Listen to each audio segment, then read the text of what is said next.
Su mano derecha ya no le pertenecía. Cubierta por un material liso, gris y frío al tacto, parecía formar parte de él.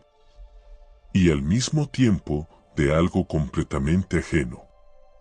Los médicos no pudieron identificarlo. Debajo se percibía un pulso lento, casi extraño, que no coincidía con su ritmo cardíaco. Anto Dubois afirmaba algo que resultaba imposible de comprender. Había regresado del año 2011. 13 días después, murió. Pero esta historia no comienza con su muerte. Comienza con su desaparición, que oficialmente sigue figurando en los archivos como un accidente en la montaña. Lo que revelan los documentos filtrados, sin embargo, cuenta otra historia. Una historia de contacto con algo que la humanidad todavía no está preparada para entender. Era octubre de 1998. Anto Dubois, de 42 años, ingeniero físico en Grenoble y experimentado alpinista aficionado, emprendió un viaje solitario por una de las rutas más conocidas del macizo del Mont Blanc. Planeaba regresar en 2 días. Cuando no se comunicó al tercero, su esposa alertó a la Gendarmería de Montaña de Chamonix. La operación de búsqueda y rescate comenzó de inmediato. Durante días, unidades de élite peinaron cada ladera, helicópteros sobrevolaron los desfiladeros y perros rastreadores recorrieron los senderos con sus guías. El clima era inestable, pero no extremo para esa época del año. Sin embargo, los rescatistas no encontraron absolutamente nada, ni la mochila, ni rastros de un campamento, ni siquiera el piolet roto que siempre llevaba consigo. Antoine Dubois, un hombre que conocía esas montañas como la palma de su mano, simplemente había desaparecido. Al 6.º día, una fuerte nevada obligó a suspender temporalmente la búsqueda. En el informe oficial, el comandante del equipo anotó que las posibilidades de encontrar a Dubois con vida eran prácticamente nulas.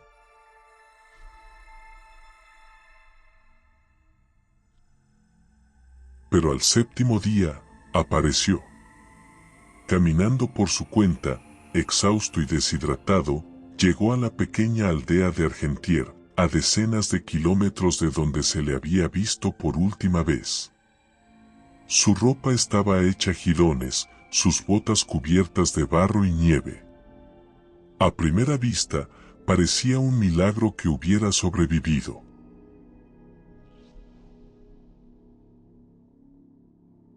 Sin embargo, lo que llamó la atención del doctor Jean-Pierre Logan, médico local que lo examinó de inmediato, no fue su resistencia, sino su mano derecha. Desde la punta de los dedos hasta la muñeca, estaba cubierta por una capa gris, lisa, perfecta, que al tacto recordaba al caucho pulido. Logan escribió en su informe: la cubierta no es un guante ni ningún objeto externo. Forma un todo con la piel del paciente, sin costuras ni cicatrices visibles. El borde en la muñeca es perfecto, como trazado con láser. Bajo él se percibe un pulso débil, a aproximadamente 40 latidos por minuto, que no coincide con el ritmo cardíaco del paciente. Tras comunicarlo a las autoridades locales, todo se volvió extraño. 1 hora después, llegaron al pueblo 2 coches sin distintivos. De ellos bajaron personas vestidas de civil que dijeron pertenecer a la Dirección General de Seguridad Exterior. Actuaron con rapidez y dureza. Dubois fue aislado inmediatamente. El doctor Logan y la enfermera fueron obligados a firmar documentos de confidencialidad sobre un hallazgo que, según les dijeron, constituía un secreto de Estado. En solo 2 horas, un helicóptero sin distintivo se llevó a Dubois a un destino desconocido. Se fabricó una historia para la prensa y la familia. El alpinista había sido encontrado, afectado por hipotermia y en estado de psicosis, trasladado a un hospital militar para su recuperación. Se prohibió totalmente el acceso a él. El doctor Logan, semanas después, dimitió, vendió su casa y desapareció de Argentière. Nunca más se supo de él.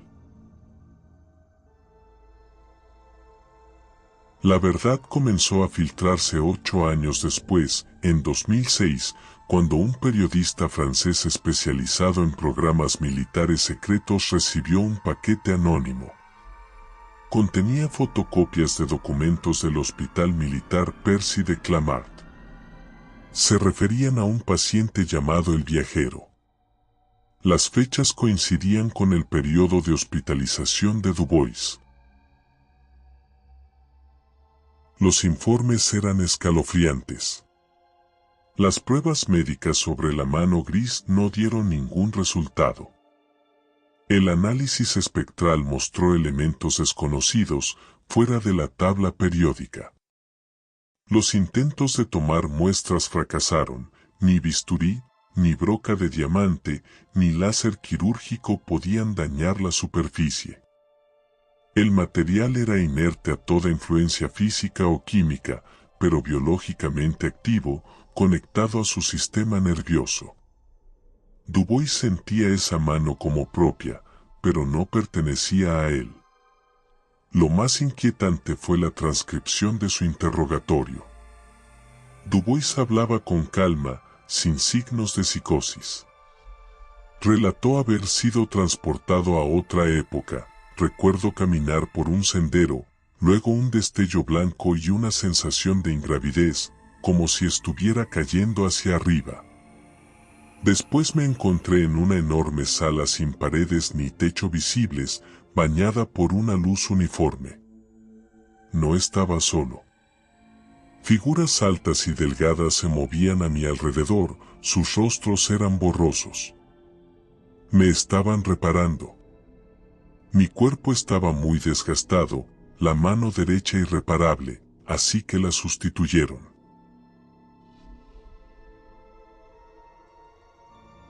Cuando le preguntaron dónde había estado, su respuesta fue sencilla e inconcebible: estuve aquí, en este planeta, pero en el año 2011. La Tierra del futuro es una especie de reserva intergaláctica, un lugar de curación y recuperación para seres de todo el universo. Y yo, un hombre del pasado, era un artefacto interesante, pero muy dañado. En los archivos secretos se menciona un proyecto llamado Espejo del Tiempo, oficialmente dedicado al estudio de los efectos psicológicos del aislamiento prolongado. Pero en las notas al pie se hablaba de desplazamientos temporales espontáneos y casos clasificados aún más antiguos que superaban la comprensión de cualquier científico.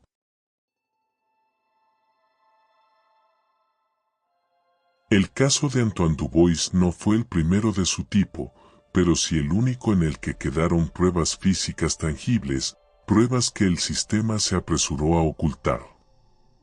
Durante su estancia en el ala aislada del Hospital Militar de Percy, la temperatura corporal de Dubois nunca superó los 35 C. Su ritmo cardíaco en reposo descendía hasta 48 latidos por minuto y apenas se aceleraba, incluso durante pruebas de estrés diseñadas para explorar los límites humanos. Los ojos que, en todas las fotografías previas a su desaparición, eran grises, adquirieron un tono violeta intenso y extraño, visible únicamente bajo luz brillante. En los márgenes de los informes médicos, uno de los especialistas anotó: el paciente muestra una adaptación fisiológica a un entorno diferente al terrestre. Su organismo se está reestructurando, pero no entendemos bajo qué condiciones. Durante 13 días, Antoine no fue tratado como paciente. Fue un objeto de investigación constante. Biopsias, encefalografías, resonancias magnéticas, secuenciaciones genéticas, nada quedó sin registrar. A pesar de la exhaustiva meticulosidad de los médicos militares, Dubois soportaba todos los procedimientos con una calma sobrenatural, como si nada de eso le concerniera. Respondía con voz pausada y sin emoción, repitiendo su historia una y otra vez. Detalles que al principio parecían inconexos, poco a poco se ensamblaban en un cuadro aterradoramente coherente. El lugar que él llamaba clínica no tenía parámetros físicos reconocibles. No existían paredes, muebles ni instrumentos. Solo luz y presencia. Los seres que denominaba curadores no eran humanoides, sino formas geométricas vivientes, compuestas de luz y sonido. La comunicación no era verbal, era directa a la mente, en paquetes de imágenes y conceptos. Los curadores le explicaron que la humanidad era uno de muchos proyectos de siembra, objeto de interés debido a nuestra combinación única de biología y conciencia inmaterial. No les interesaba nuestra tecnología ni nuestra historia, sino nuestra capacidad de sentir emociones como el amor, el odio, el miedo, convertidas en una forma de energía rara y poderosa. Sobre su reparación, Dubois relató lo siguiente: los curadores le mostraron su cuerpo a nivel molecular como un holograma. Señalaron los fragmentos de ADN degradados, errores de copia dañados, zonas en descomposición acelerada. La mano gris no era una prótesis, era una interfaz estabilizadora, un dispositivo biológico diseñado para ralentizar el envejecimiento celular y corregir fallos genéticos, permitiendo que su cuerpo soportara el transporte inverso. No tenían intención de devolverlo. Según su lógica, un cuerpo reparado no debía regresar a un entorno que lo destruiría. Sin embargo, Dubois insistió con una fuerza de voluntad tan intensa que los curadores cedieron. Tu voluntad es el recurso más poderoso e impredecible que tienes, le dijeron. Mientras tanto, los militares se centraban en la mano. El doctor Alan Morel, físico jefe del Centro de Energía Atómica de Saclay, descubrió que la mano emitía un campo electromagnético constante de frecuencia ultra baja. Los sensores revelaban que la superficie gris brillaba débilmente, mostrando patrones que recordaban mapas topográficos o redes neuronales. Morel anotó: no es ruido aleatorio. Es un dispositivo multifuncional, fuente de energía, soporte vital y, probablemente, un transmisor. Son datos. Solo nos falta aprender a leerlos.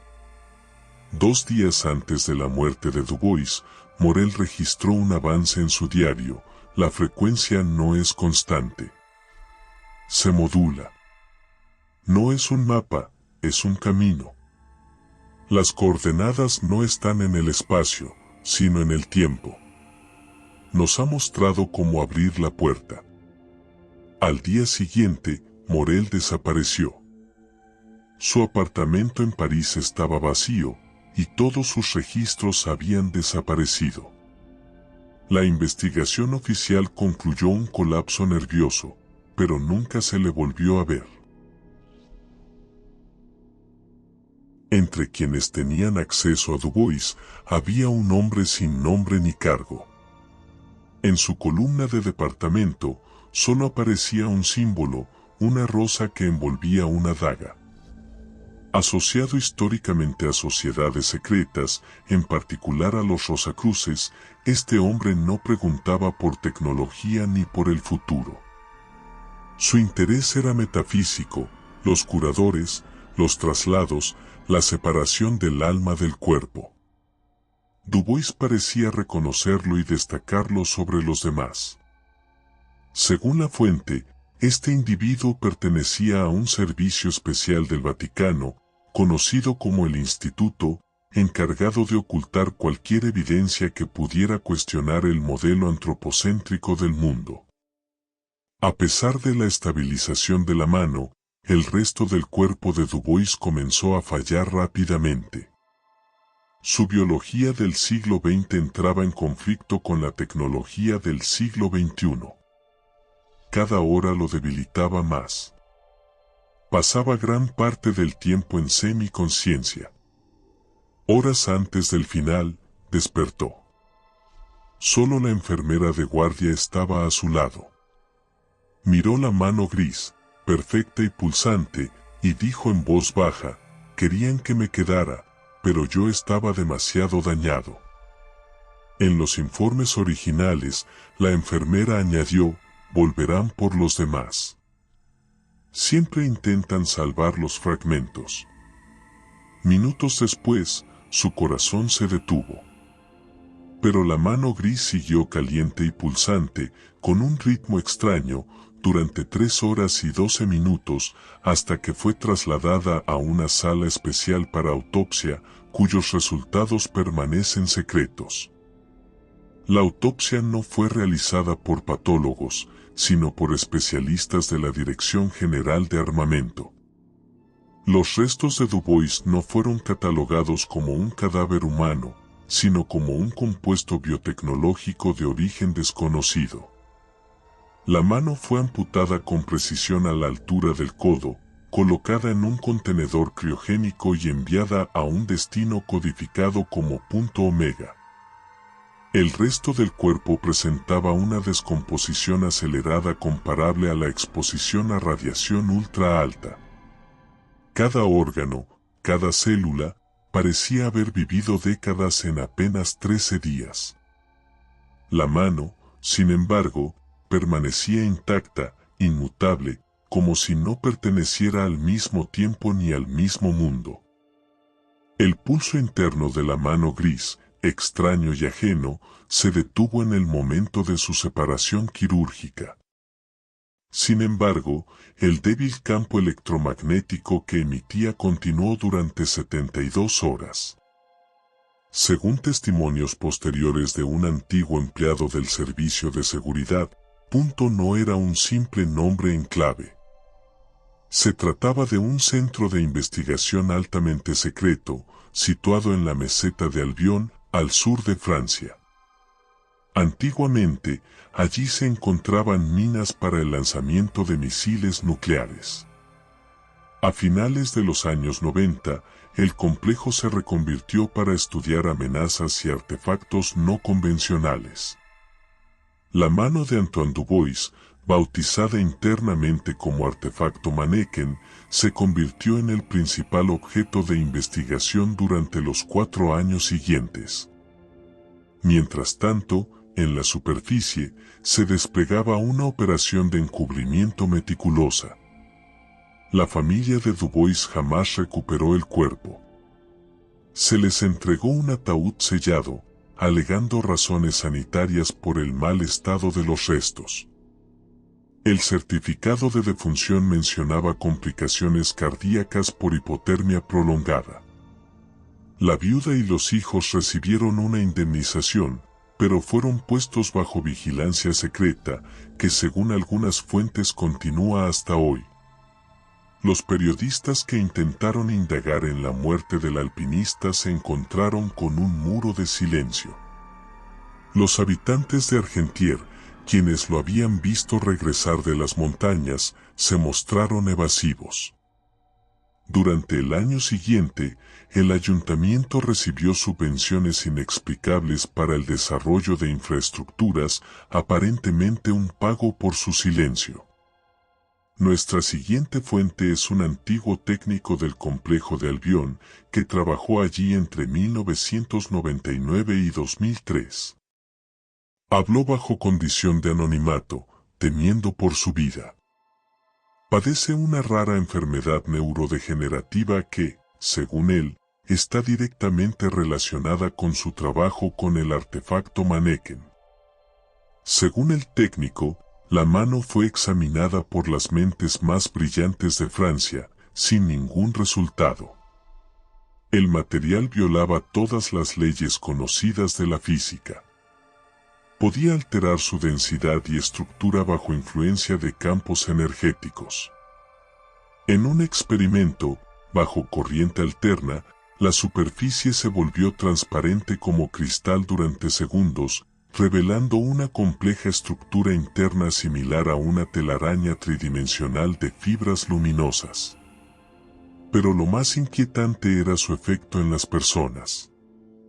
Quienes permanecían demasiado tiempo en el laboratorio sufrían dolores de cabeza, desorientación y alucinaciones auditivas. Algunos escuchaban un ruido blanco en el que a veces emergían fragmentos de un idioma desconocido. 3 de los investigadores principales desarrollaron psicosis paranoicas agudas y fueron apartados del proyecto. Los científicos concluyeron que los patrones luminosos de la mano eran una forma de comunicación biométrica con la conciencia de Dubois. Sin él, el artefacto entraba en modo de suspensión. Entonces, según el técnico, la dirección tomó una decisión inconcebible. En 2001, se permitió la entrada de civiles al complejo. No eran científicos ni militares. Entre ellos se encontraba un director de cine de Hollywood, famoso por películas sombrías y místicas, acompañado de un grupo descrito como Bohemios de California. Más tarde se supo que eran miembros de una sociedad secreta, practicantes de un culto sincrético que mezclaba enseñanzas góticas antiguas, magia ritual y creencias sobre paleocontacto. Durante meses, y con permiso del alto mando militar, realizaron ceremonias con el artefacto. Cantos monótonos, luces estroboscópicas y sustancias psicoactivas llevaban a los participantes a estados de conciencia alterada. La teoría compartida era que la clave para activar la mano no residía en la tecnología, sino en la mente humana. La mano sería un canal de comunicación que solo podía abrirse con el estado mental adecuado. Era un intento desesperado de unir misticismo y física cuántica, ritual antiguo y tecnología extraterrestre, para contactar con quienes habían creado la mano. En diciembre de 2002 ocurrió la catástrofe. Durante una de las sesiones más intensas, algo salió terriblemente mal. Una potente descarga de energía dejó inoperables todos los sistemas en un radio de 2 kilómetros alrededor del laboratorio. El técnico recuerda un golpe sordo que lo arrancó de la realidad. Al despertar, el sector estaba acordonado por fuerzas especiales con trajes de protección contra radiación y químicos.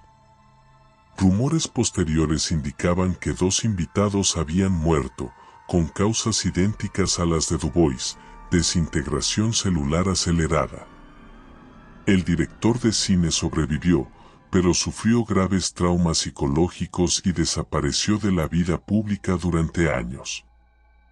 Tras el incidente, el proyecto fue suspendido de urgencia. La mano fue colocada en un sarcófago de plomo, relleno con polímero especial y almacenada en el pozo más profundo del complejo. El laboratorio y el sector fueron cementados. Pero el técnico insiste, no es el final. Creen que lo han encerrado, pero no se puede encerrar algo que solo está aquí en parte. Ha dejado su huella en todos nosotros. Un eco. Y a veces, por las noches, todavía lo escucho. Entre 2003 y 2008, al menos 7 antiguos empleados del proyecto fueron diagnosticados con una rara forma de enfermedad neurodegenerativa, oficialmente atribuida a causas naturales, desde cáncer cerebral hasta Alzheimer precoz.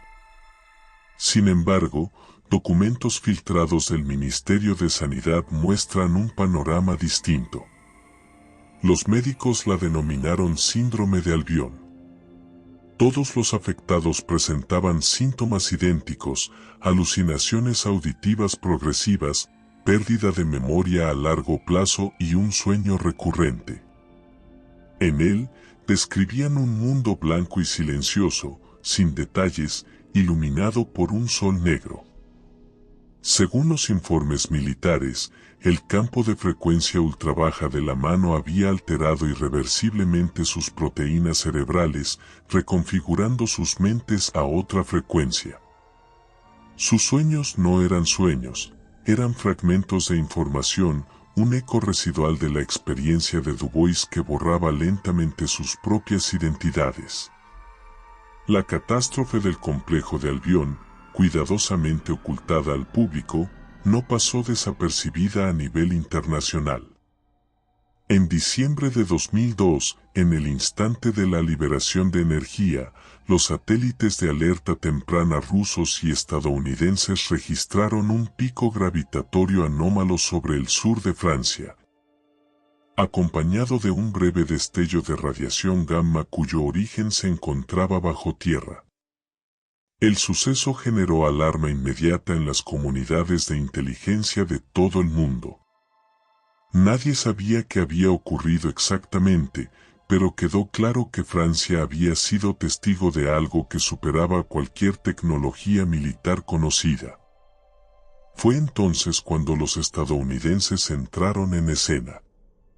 Un exanalista de la Agencia de Proyectos de Investigación Avanzada del Departamento de Defensa de los Estados Unidos, DARPA, confirmó la existencia de un programa ultrasecreto con nombre Enclave Quimera. Pese a operar desde finales de los años 90 con datos teóricos y artefactos hallados tras incidentes OVNI, tras el accidente de Albion el proyecto cambió radicalmente de enfoque. Comprendieron que no bastaba con estudiar los dispositivos, había que entender a quienes los creaban. Un detalle estremecedor surgió de los archivos del FBI y la CIA: miles de casos de secuestros por objetos no identificados. Tras descartar el 97% como falsificaciones o trastornos psicológicos, quedaba un 3% imposible de explicar. Las descripciones coincidían sorprendentemente, no eran extraterrestres grises como los de la cultura popular, sino seres altos, silenciosos y luminosos. Sus procedimientos no eran crueles, sino meticulosos, casi médicos: calibraciones, inventarios, exámenes. Algunos regresaban con implantes desconocidos, cicatrices perfectas, biorritmos alterados. La experiencia recordaba, de forma escalofriante, la de Antoine Dubois. El proyecto Quimera llegó a una conclusión inquietante: los secuestros y artefactos como la mano de Dubois eran eslabones de la misma cadena, manifestaciones de una misma fuerza desconocida. El punto culminante de esta crisis global fue una reunión secreta en Ginebra, primavera de 2005. No fue una cumbre oficial, participaron 12 personas, representantes de los servicios de inteligencia de Estados Unidos, Rusia, China, Francia y Gran Bretaña, y 2 miembros del Instituto del Vaticano. La reunión abordó la presencia inhumana en la Tierra como un problema biológico y estratégico, no como una amenaza de contacto o invasión. El memorándum final, filtrado posteriormente, describía 5 especies no humanas que coexistían con nosotros: los curadores o jardineros, responsables de artefactos como la mano de Dubois, observadores antiguos. Interesados en la conciencia y la biosfera, casi nunca intervenían. Los recolectores, civilización pragmática, casi corporativa, interesada en el material genético. Se cree que están detrás de la mayoría de los secuestros. Los simbiontes, formas de vida energéticas que se alimentan de emociones humanas intensas, especialmente miedo o éxtasis, y se manifiestan durante guerras, catástrofes o grandes eventos. Los archiveros, una especie dedicada a recopilar información cultural. Los profundos, civilización cuyos movimientos se registran en los océanos y las profundidades de la Tierra, con motivos desconocidos. La conclusión fue unánime: la humanidad no era un actor, sino un recurso. Reconocer estas fuerzas provocaría pánico, colapso religioso, económico y social. Como dijo un representante francés, llevan mucho tiempo entre nosotros. No necesitan esconderse, simplemente no podemos verlos. El director de Hollywood que sobrevivió al incidente de Albion fue trasladado en secreto a Estados Unidos, al Proyecto Quimera. Allí fue denominado Paciente Cero Alfa. Su mente, dañada por el contacto directo con el artefacto, dejó de funcionar como humana. Su comunicación era ahora geométrica y matemática, complejos patrones en las paredes de su habitación aislada, diagramas que representaban topología, teoría de cuerdas y estructuras moleculares no basadas en carbono. El hallazgo más inquietante fue su glándula pineal. Vibraba, emitiendo una señal constante a 1,42 GHz, la frecuencia de línea del hidrógeno, usada por astrónomos para buscar comunicación interestelar. El paciente cero alfa no recibía la señal, se había convertido en transmisor.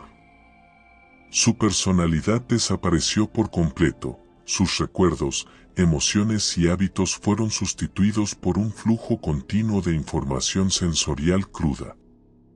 Los analistas lograron aislar paquetes de datos, no palabras ni imágenes, sino experiencias directas, sensaciones de ingravidez, visión cuatridimensional, desplazamiento por dimensiones desconocidas.